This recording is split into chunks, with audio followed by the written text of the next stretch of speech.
وتلك حدود الله يبينها لقوم يعلمون وإذا طلقتم النساء فبلغن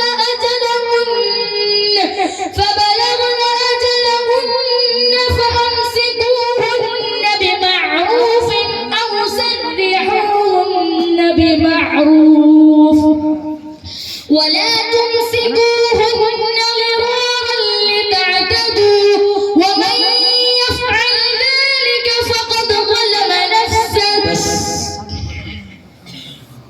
दूसरा السؤال الثاني أعوذ بالله من الشيطان الرجيم فالق الإصباح وجعل الليل سكنا والشمس والقمر حسبانا. بسم الله الرحمن الرحيم فالق الإصباح وجعل الليل سكنا والشمس والقمر حسبانا ذلك تقدير العزيز العليم وهو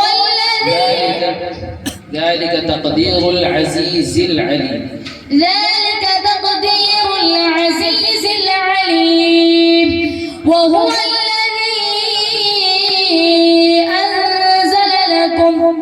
الذي جعل لكم النجوم وهو